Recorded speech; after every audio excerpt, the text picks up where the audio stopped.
Assalamu alaikum wa rahmatullahi wa barakatuh. Alhamdulillahi rabbil alameen.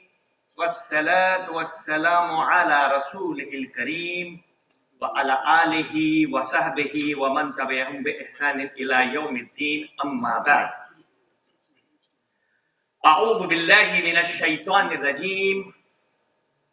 Bismillahir rahmanir rahim. Nahnu a'lamu bima yaqulun wa ma anta 'alaihim bijabbar fadhakkir bil qur'ani man yakhafu 'aid. Thou Muhammad, we know the challenges you are facing, but you cannot force the religion, but you have to convey the message of truthfulness from the Quran which has been revealed unto you. For those who have tendency or understanding to heed the word, this is the message the Prophet Muhammad sallallahu alaihi wasallam received when it comes to Dawah. Hafiza mashallah spoke very well, and I will just connect what Hafiza spoke to take it further down, and I will be infringing a little bit here and there with the permission of Hafiza, inshallah. But also, we will cover avenues of religious invitation, the topic which is confined to me. Preaching or Dawah for Islam is highly commendable, which requires exemplary efforts. In the process of preaching Islam, we do not start with proselytism, means just converting the person. No. But we start with a giving invitation, as we give to anybody an invitation to come and have a cup of tea with a nice smile. And then from there, from that 0 point, we start. Though conversion to Islam is the best outcome for the person at the reverting end, and appreciate you for an inviter, Da'i ilallah. The very importance of invitation to Allah subhanahu wa ta'ala could be seen by the prescription of Almighty in the verses which I will be reciting further, where emphasis is placed for the betterment of whole humankind rather than the chosen people. As Hafiza mentioned, the people of the book, they were only conveying for the people, those who were chosen in their congregation. Our Dawah is bounded duty, is the duty of all the believers, irrespective of the knowledge, even if we have to convey one ayah.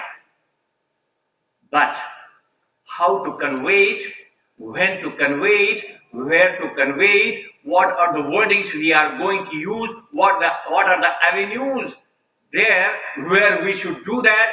For everything, there is a time, there is a place, and there is a mode of conveyance.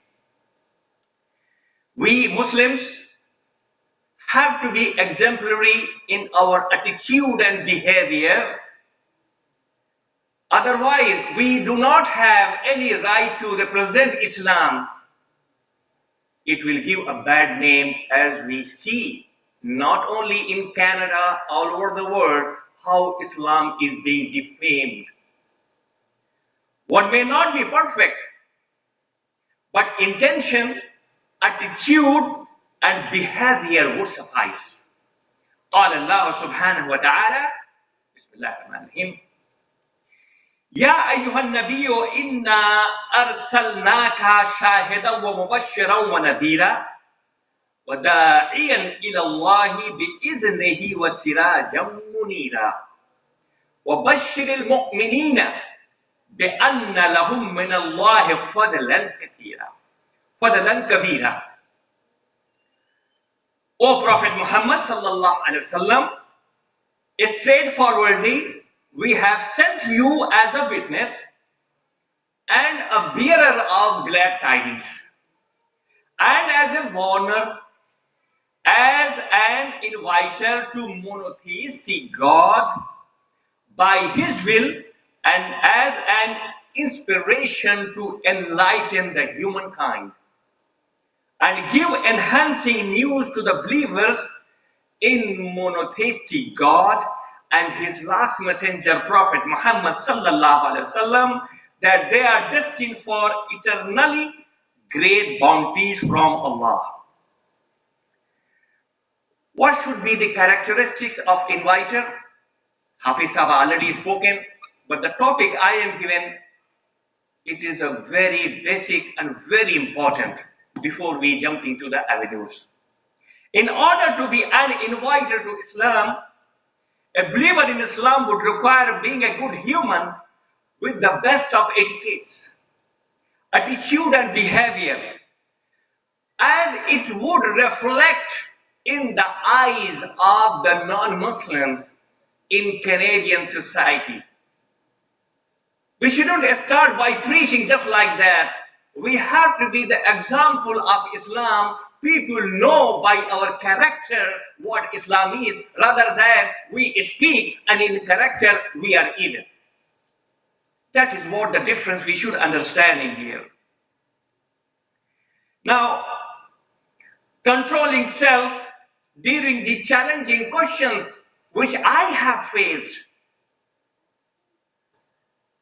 and then when pelted with arrogance of all kinds, such would require patience, wisdom, and calmness of self, maintaining the presence of mind. And that is where I myself included, we humans fail.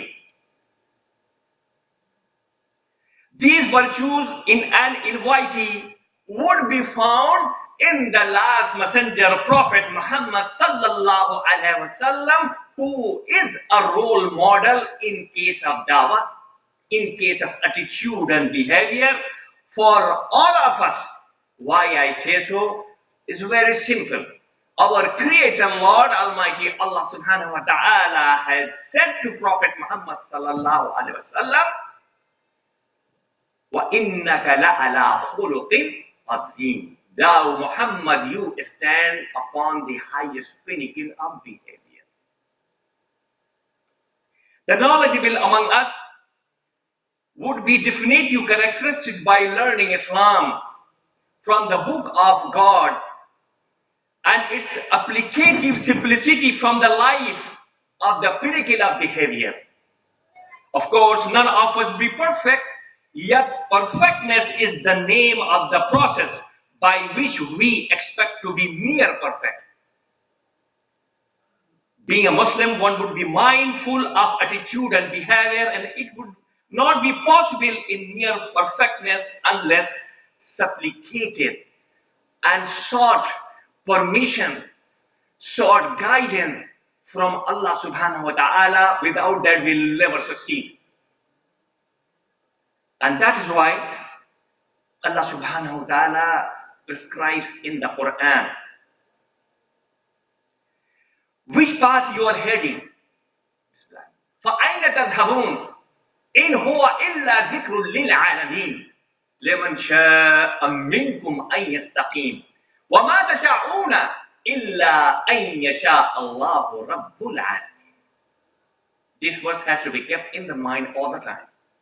Irrespective of our knowledge, irrespective of our behavior, irrespective of any positivism we have. This is very important. Which path you are heading? This message in the Quran is for the whole of humanity, so that when one decides to live, walk upon a straight path, finds the correct inspiration. However, no one could walk upon a straight path unless Almighty, the God who is the Lord of the universe, blesses you with it. If anyone is highly knowledgeable and not able to control his attitude and behavior, then such an invitee must reform to become a good human first. Becoming an invitee to God and His last messenger, Prophet Muhammad sallallahu alaihi wasallam, it is a common sense that a controlled attitude and a moderated behavior are considered positive attitude, which causes a chain of reaction, rather positive reaction or maybe negative reaction. It all depends on our attitude. Avenues of Dawah, when we talk about etiquette, our etiquette as an invitee is very important. Whether in a street invitational campaign or congregational atmosphere or in the social media and one-to-one contact or in interfaith dialogue, it plays a vital effect in maintaining the trustworthy relationship between the inviter and the invitee. When an inviter among us expresses his ideas and thoughts in an interesting and in an interactive way, he makes people attracted to Islam and do not create averseness. Moreover, an inviter should address people according to the level of the person who is being listening. For example, we have to be very calculated up to some extent, of course, to whom we are talking. The kind of vocabulary or the language or the message, we have to be very careful. When we talk to a philosopher, our approach will be different. When we talk to a worker working on the street, our approach will be different. Modalities will be different, but of course the message will be the same. So now we switch back. I have another 15 minutes. We'll switch back now. Avenues of Dawah and challenges. And out of 15 shortlisted in here, I will cover 3 or 4 where I have been active, because I am not perfect man. I'm imperfect, trying to be where I find myself as per my satisfaction to be fitting. The first place is what we are talking about in Canada, Dawah against drug addiction. Do we have any idea how many Muslim children are drifted towards drugs? No, we don't. There are special brothers, those who are working on that. Even in Ar-Rahman Islamic Center where I go, I have seen the youth, those who pray 5 times, they are also part of drugs. They have tasted the drugs and some gone into therapies. Number 2, Dawah against anti-Islam crusade. In this country, and in record I'm saying, 30% of the people, they don't want to see the Muslims and Islam in here. Why they do so? They refer the Islam they learn from the radical or the extremists. They ignore we 99.9%. We need a Dawah there. People sometimes accuse me, why you are standing with Abu Jahl? I said, look, thanks to Allah subhanahu wa ta'ala, they are not Abu Jahl. Otherwise, we should prepare for Hijrah to Medina. No, they are not Abu Jahl. They are Jahil, yes, but there is a way. Prophet sallallahu alaihi wasallam tolerated 13 years Abu Jahl. And we are complaining now. Then the third is Dawah against anti-Muslim crusade. There are people in here, they are not only against Islam, but they don't want to see the Muslims in here. Fourth is Dawah against apostasy among Muslims. How many Muslims have come across to me with the beautiful Muslim name, and I don't want to name, you know that. They attack Islam, they attack Muslims, they attack their scholars, but I have not disconnected with them. I am in contact with them. Who knows, out of 10 wordings, maybe 1 word will click his return to Islam. Then the fifth is Dawah in the delivery of Friday sermons. I would like to share with you, Kevin Johnson, I'm telling in record, Kevin Johnson, he was against Midway Islamic Center Mosque. He fought ferociously fought, and he always talks about anti-Islam.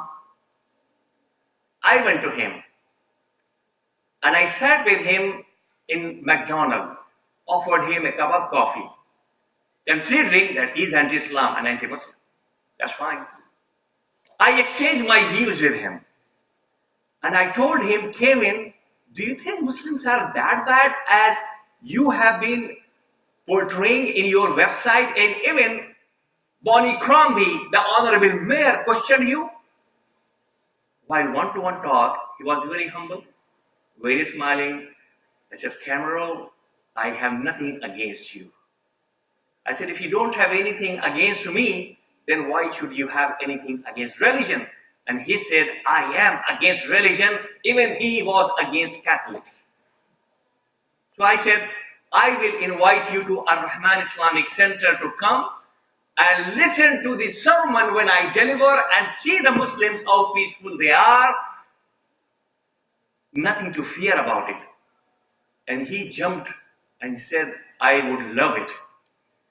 I was a bit hesitant to take the permission from the Al-Falah management, Ar-Rahman Islamic management, but mashallah, they trusted me so much, they told me, yes, go ahead. And he came in, he listened to my Friday sermon, he saw us praying, and then he comes to me, Qamrul, I don't have anything against you or this congregation in here, but unfortunately, I am anti-religion. I said, I don't care what you are, but at least we wanted to show you that we are peaceful Muslims. Islam stands for peaceful, and every Muslim in here will be abiding with the laws of this nation. Then, dawah against misinformation about Islam. Do we have any idea how much misinformation is going on in the internet, social media, one-to-one talk everywhere? In one of the congregation I was talking, Sheikh Hamid Salimi was sitting next to me.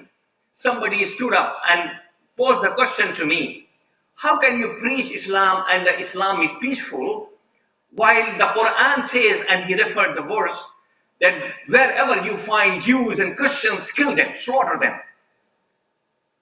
I was surprised with this question, but I recovered myself and I said, you got only one verse of that, I have 25 more to support you. And then I said to him, my dear brother, we are all brothers as the children of Adam and Eve. The verses in the Quran has to be taken contextually. And I gave the example during the World War, the American president or the emperor of Japan, what wordings they use against each other if it is taken today into the context, Japanese and Americans will not meet. Now they are hugging each other, they are protecting each other. So these are the verses in the Quran which relate to the wartime. It will not be affected today. And at that time, the people of the nations were recognized by Jews and Christians and Muslims, not like Ireland, England, Botswana, South Africa, Pakistan, India. No, at that time. So we had to be contextual. We talk about the contextuality with today. Then the seventh is dawah through email, WhatsApp, and Twitter.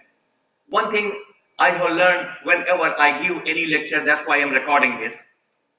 I record it and pass it on through WhatsApp to everybody to whom I consider that they are the possible recipient. I used to also tag my Friday sermons to the Prime Minister of Canada, Stephen Harper. Why not? We shouldn't be shy. We are with the open book. We have nothing to hide. The one who thinks we have to hide must have something radical elements or extremist elements. We are not radical. We are not extremists. We are just open, simple people of God trying to convey the message of Allah subhanahu wa ta'ala, the message which started with Adam, the message which completed with last message of Prophet Muhammad sallallahu alaihi wasallam. Then dawah in interfaith dialogue for the purpose of sharing.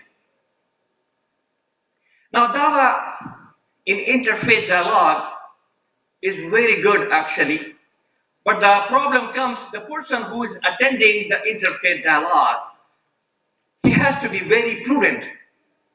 Holding interfaith dialogue, attending interfaith gatherings, and becoming part of interfaith socializing requires an invited to be proficient in Islamic knowledge and should be continually mindful of the Islamic limits without indulging into sins which would be counterproductive.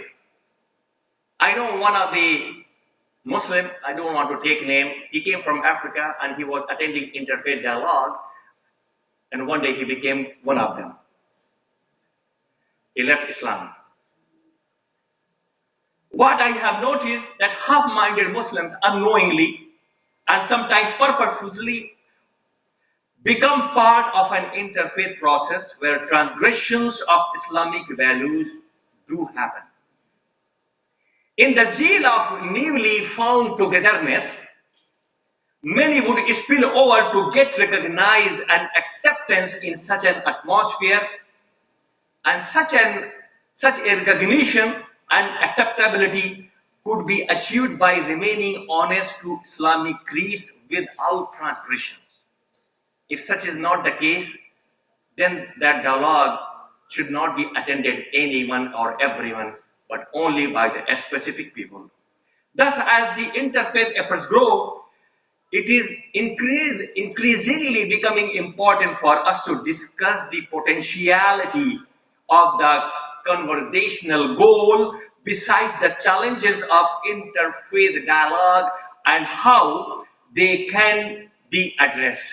For example, academics, theologists, scripture experts, historians, linguistics, and the general public, they all attend interfaith dialogue, but we as Muslims must know about our religion. We should be mindful about our Lord the God, Allah subhanahu wa ta'ala, and be prepared to deal with any challenges in their unicality. In one of the gatherings, one reverend tried to squeeze me. I said, look, what happened in Iran? They stoned this lady to death. Fortunately, I had another rabbi on my left side. After listening to him, I said to the rabbi, this is not in the Quran, the stoning to death, but we have inherited from the book of Moses, Torah. Rabbi, is it not correct? It is in Torah, we inherited from you. So what's wrong with that? Though in Canada, we accept the Canadian law. The rabbi was smiling and he was speechless. It happened to be that I had that presence of mind at that time, not necessarily every time I will have the presence of mind. But it happens. Interfaith is not a foreign concept in Islam, dear brothers and sisters. It is in fact an intrinsic part of Islamic faith. Within the pages of the Quran, we are called to protect. Protect what? قال الله سبحانه وتعالى بسم الله الرحمن الرحيم ولولا دفع الله الناس بعدهم ببعض لهدمت صوامع وبيع وصلوات ومساجد يذكر فيها اسم الله كثيرا ولينصرن الله من ينصره إن الله لقوي عزيز. If Almighty Allah had not put a check upon one set of people by means of another, monasteries and churches and synagogues and masajid, wherein the name of God is oft commemorated, would surely have been pulled down. Certainly, Allah would help those who help His cause. Certainly, Allah is strong, Almighty. In his lifetime, the Prophet ﷺ encouraged and was actively involved in interfaith. Then comes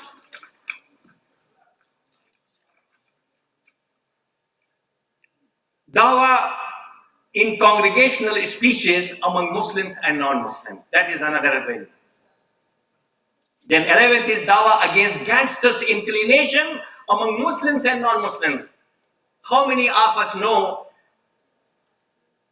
that there are Muslim gangs also in Toronto? How many of us know that in the jail more than the 40% of inhabitants are Muslims? I was talking to Abu Shahada that day, Ibn Stanley. You must be knowing that.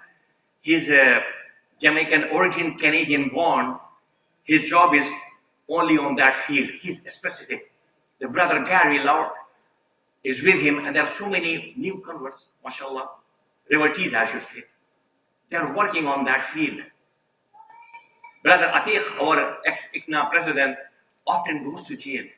He's a pioneer. Brother Abdul Wahid is not here. Mashallah, he's much senior to me and he has been going there. We need dawah there. Then the 12th is dawah through serving humankind without borders and segmentation. I have 3 minutes more to left. In October next year, there will be the Assembly of World Religions. And one of the Imam, I will not take the name, you know what he said? He said the best community in Canada when it comes to serving humankind is the Sikh community. They open their door and they feed everybody. They call it langar. And they don't seek here and there. It is done. And the last year's Inter-Religious Assembly of the World Religion Assembly, they got the highest marks. We have to look into that area too. The unfortunate part for we Muslims is that we are segmented in different groups. The fortunate part for the Sikh community is they are united. We ignored they followed. I comment that. Similarly, the 13th is dawah through website materials with questions and answer facilitations. We should have website where the people should ask question, no matter how bitter the question is, we should be prepared to give the answer. The 14th is dawah through social media, Muslims, distracted Muslims and anti-Islam humans. I am the insect of social media. I claim so because out of 24 hours, 6 hours I pass in there only for the purpose of dawah. Behind the timeline, I have a lot of local Canadians to whom the Muslims of my locality, they have deleted them because they cannot face their challenges. I follow them. Many among them, those who were abusive, at least they became very much listening to me and they talk to me and they will ask me further clarification.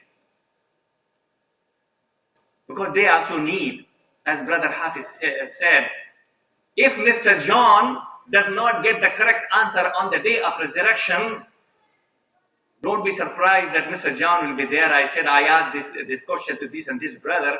He was so angry, he started abusing me and he did not answer me. Oh Allah, you are the judge. So we have to be very careful about that. We have to learn the tolerance from Hazrat Umar.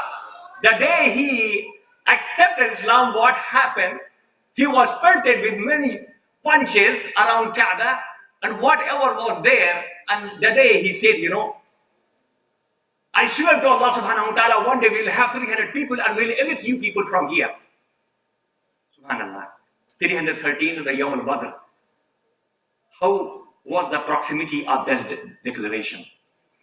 Then 15th is dawah on one-to-one talk in Tim Horton, McDonald's, 1 cup of coffee, Coffee Times, Starbucks. All these are also part of the dawah avenues. There is no time left. I have superseded 1 minute, but I will take 2 minutes more. But let me complete the whole thing. When we talk about one-to-one, we only talk one-to-one when we know that the person, at least he will listen. He may not agree. We should all be prepared for that. I haven't learned all these experience on my own. The pioneering started with the pioneer of the interfaith dialogue, Sheikh Ahmadi there. Back in mid-70s and late 70s, I used to listen to him. I developed a good relationship with him. And with every dawah, whenever he used to speak, he used to recite this verse, and I remember that. Bismillahirrahmanirrahim. وَمَا أَرْسَلْنَاكَ إِلَّا كَافَةً لِلنَّاسِ بَشِيرًا وَنَذِيرًا وَلَكِنَّ أَكْثَرَ النَّاسِ لَا يَعْلَمُونَ. Thou Muhammad, you have been sent for the whole of humankind.